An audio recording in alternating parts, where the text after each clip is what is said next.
In today's video, I'm going to teach you how to mark an account as inactive in Zoho Books.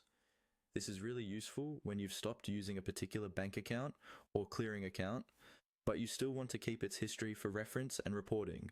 Instead of deleting it, which you usually can't do if it has transactions, you simply mark it as inactive so it no longer clutters your day-to-day view. Let's walk through the process step by step.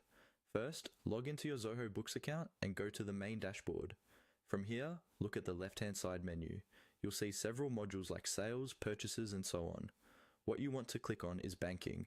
This will open the banking module where all your connected and manually added accounts are listed. Once you're inside the banking section, you'll see a list of your accounts, such as bank accounts, credit cards, or other financial accounts you've set up.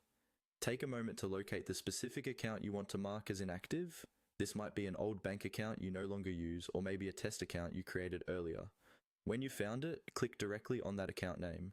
This will open up the transactions view for that particular account.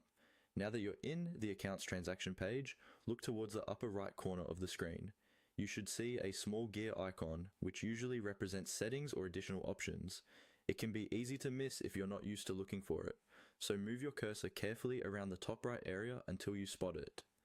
Go ahead and click on that gear icon to open a drop-down menu of options for this account. In the drop-down menu that appears, look for the option labeled Mark as Inactive. This is the setting that tells Zoho Books you no longer want this account to show up as an active banking account. Click on Mark as Inactive.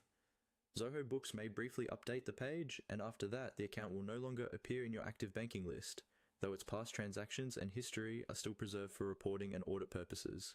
And that's all you need to do. By following these simple steps, you can keep your banking module tidy and focused only on the accounts you actively use, while still keeping all your historical data safe in the background.